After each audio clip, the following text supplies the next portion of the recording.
जय हिंद, जय भारत। नमस्कार दोस्तों, नवोदय स्टार्स एकेडमी के यूट्यूब चैनल पर एक बार फिर से आपका हार्दिक स्वागत है। आज के इस वीडियो में हम बात करेंगे हाल ही में RSSMB द्वारा जो लैब असिस्टेंट का एग्ज़ाम आयोजित कराया गया था उसकी फाइनल कट ऑफ के बारे में। आप सभी को पता होगा लैब असिस्टेंट की जो 2 गुना कट ऑफ है, यानी कि DV के लिए जो कट ऑफ है वो जारी कर दी गई है। अब कुछ दिनों में DV होगा और उसके बाद जो इसकी फाइनल कट ऑफ यानी कि फाइनल मेरिट लिस्ट जारी की जाएगी। तो इस वीडियो में हम देखेंगे कि अगर आप कितने नंबर स्कोर कर रहे हो तो आपका फाइनल सिलेक्शन लगभग हो सकता है, इस बारे में चर्चा करेंगे। तो आप हमारे चैनल पर नए हो और लैब असिस्टेंट भर्ती से संबंधित संपूर्ण जानकारी चाहते हो तो चैनल को सब्सक्राइब कर हमारे साथ जरूर जुड़ना, ताकि DV फाइनल कट ऑफ से संबंधित इस प्रकार की जानकारी आपको जल्दी से जल्दी मिल जाए। तो चलिए वीडियो को शुरू करते हैं। तो इस वीडियो में हम बात करने वाले हैं, जैसा कि आप सभी को पता होगा, lab assistant final cut off के बारे में। तो सबसे पहले बात करूं, मैं कुछ जनरल इंट्रोडक्शन दे देता हूं, आपको पता भी होगा। पदों की बात अगर मैं करूं कि लैब असिस्टेंट में कितने पद हैं, पदों की अगर बात की जाए तो नॉन TSP के जो साइंस के लिए जो पद है लैब असिस्टेंट में वो है 571 पद। कितने? 571 पद। और TSP के जो पद है साइंस के लिए वो है 270 पद। कितने? 270 पद। तो इस वीडियो में हम साइंस लैब असिस्टेंट की बात कर रहे हैं। तो नॉन TSP में जो पद है वो है आपके 571 और TSP के जो आपके पद है वो है 270। तो इस प्रकार टोटल जो पद हुए हैं वो है आपके 841 पद। कितने पदों पर ये वैकेंसी आयोजित कराई गई है साइंस के लिए? 841, यानी कि साइंस लैब असिस्टेंट के आपके 841 पदों पर भर्ती की जाएगी। अब बात करते हैं हम, तो आपको पता होगा जैसे DV के लिए अभी आपको बुलाए हैं, तो DV में 2 गुना कैंडिडेट यानी कि 200% कैंडिडेट को आपको बुलाया गया है। 2 गुना कैंडिडेट को आपको DV के लिए बुलाया है। तो लगभग 1682 कैंडिडेट को DV के लिए बुलाए, ठीक है। 1682 कैंडिडेट को DV के लिए बुलाए गए हैं, तो उनका DV आयोजित कराया जाएगा। तो अब बात करें हम पेपर पैटर्न की। पदों के बाद हम देखेंगे पेपर पैटर्न की। तो पेपर पैटर्न से पहले मैं आपको बता दूं, जो इसका एग्ज़ाम आयोजित कराया गया था 28/6/2022 और 29/6/2022 को 2 पारियों में, अलग अलग 2 पारियों में इसका जो एग्ज़ाम है वो आयोजित कराया गया। तो इसमें नॉर्मलाइजेशन की प्रक्रिया आयोजित की जाएगी, यानी कि जो साइंस लैब असिस्टेंट के लिए एग्ज़ाम है उसमें नॉर्मलाइजेशन होगा, क्योंकि ये 2 पारियों में अलग अलग आयोजित हुआ था। और इसमें क्या हुआ था, 2 पेपर हुए थे, पेपर फर्स्ट और पेपर सेकंड। पेपर फर्स्ट जो था आपका जनरल GK वगैरह का था और पेपर सेकंड आपके साइंस सब्जेक्ट का था। तो जो दोनों पेपर थे वो 200-200 नंबर के थे। कितने? 200-200 नंबर के थे।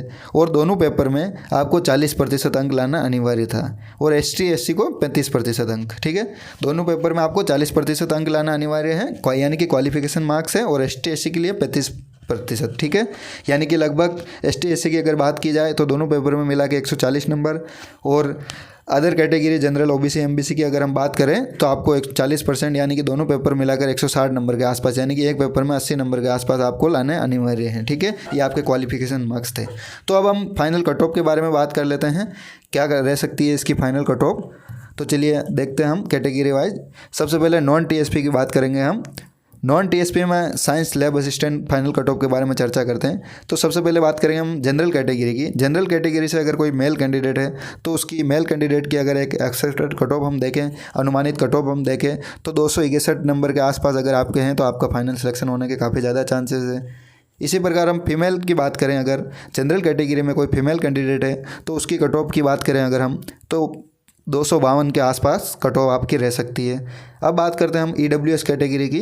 EWS कैटेगरी की बात करें अगर हम, तो EWS में मेल अगर कैंडिडेट है तो उसकी कट ऑफ जो है वो 236 के आसपास रहेगी, यानी कि 236 नंबर अगर आपके हैं तो आपका फाइनल सिलेक्शन हो सकता है। अब बात करते हैं फीमेल कैंडिडेट EWS में। फीमेल कैंडिडेट अगर कोई है तो उसकी जो कट ऑफ है वो 234 या 235 के आसपास रहने वाली है, ठीक है। ये मेल फीमेल की लगभग सेम कट ऑफ रहने वाली है। अब बात करते हैं हम आगे OBC कैटेगरी की। OBC कैटेगरी में अगर कोई मेल कैंडिडेट है तो उसकी कट ऑफ जो है वो 251 के आसपास रहेगी। 251 नंबर अगर आपके हैं तो आपका फाइनल सिलेक्शन होने के काफ़ी ज़्यादा चांसेस है। अगर फीमेल कैंडिडेट है OBC में कोई नॉन TSP में, तो उसके नंबर चाहिए 242 के आसपास सिलेक्शन के लिए। अंतिम रूप से चयन के लिए कितने नंबर चाहिए? 242 के आसपास। इसी प्रकार MBC कैटेगरी की अगर हम बात करें, MBC कैटेगरी में मेल कैंडिडेट अगर कोई है तो मेल कैंडिडेट की एक कट ऑफ देखें हम अनुमानित तो 233 के आसपास रहने वाली है फाइनल कट ऑफ। और MBC में फीमेल कैंडिडेट है तो 215 के आसपास अगर आपके हैं तो आपका अंतिम रूप से चयन काफ़ी ज़्यादा चांसेस है हो जाएगा। अब बात करते हैं हम SC कैटेगरी की। एससी कैटेगरी की बात करें, नॉन टीएसपी एससी कैटेगरी की अगर हम बात करें तो मेल कैंडिडेट अगर कोई है तो उसकी अनुमानित कट ऑफ है वो 220 के आसपास रहने वाली है। फाइनल कट ऑफ 220 के लगभग आपका सिलेक्शन हो सकता है। और फीमेल कैंडिडेट है अगर एससी नॉन टीएसपी में कोई तो 210 के आसपास अगर नंबर है तो उसका अंतिम रूप से चयन हो सकता है। अब एसटी की बात करें हम, एसटी कैटेगरी की अगर बात करें तो मेल कैंडिडेट अगर एसटी कैटेगरी में कोई है तो जो इसकी अनुमानित कट ऑफ है वो 204 के आसपास रहने वाली है। 204 नंबर के आसपास आपका अंतिम रूप से चयन होने के काफ़ी ज़्यादा चांसेस है। और एसटी में अगर फीमेल कैंडिडेट है तो उनकी अगर हम नॉन टीएसपी में कट ऑफ की मैं अगर बात करूं तो 200 के आसपास आपकी कट ऑफ रहने वाली है, ठीक है, फीमेल कैंडिडेट की। अब इसी प्रकार जैसे हमने नॉन टीएसपी की देखी, टीएसपी एरिया की बात कर लेते हैं कि भाई एक टीएसपी एरिया की अनुमानित कट ऑफ क्या रह सकती है साइंस लैब असिस्टेंट के लिए। तो जनरल कैटेगरी की अगर मैं बात करूं तो मेल कैंडिडेट अगर कोई है तो उसे अंतिम रूप से चयन के लिए लगभग 173 के आसपास नंबर चाहिए। अगर फीमेल कैंडिडेट कोई है तो उसे चाहिए 168 नंबर के आसपास, ठीक है, 168 नंबर के लगभग आपकी कट ऑफ रह सकती है। और एससी कैटेगरी की अगर बात करें टीएसपी में तो मेल कैंडिडेट है उसकी कट ऑफ 151 के आसपास रहेगी और फीमेल कैंडिडेट है उसकी 150 के आसपास। अब बात करते हैं हम ST category TSP ST category में मेल कैंडिडेट है तो 148 के आसपास और फीमेल कैंडिडेट है तो 147 के आसपास आपकी कट ऑफ रहेगी। ये थी एक अनुमानित कट ऑफ जिसके बारे में हमने चर्चा की। आपके कितने नंबर आ रहे हैं आप कमेंट करके हमें बताना। ये वीडियो और जानकारी अच्छी लगी लाइक शेयर करना और चैनल पर नए हो तो चैनल को सब्सक्राइब कर हमारे साथ ज़रूर जुड़ना। धन्यवाद।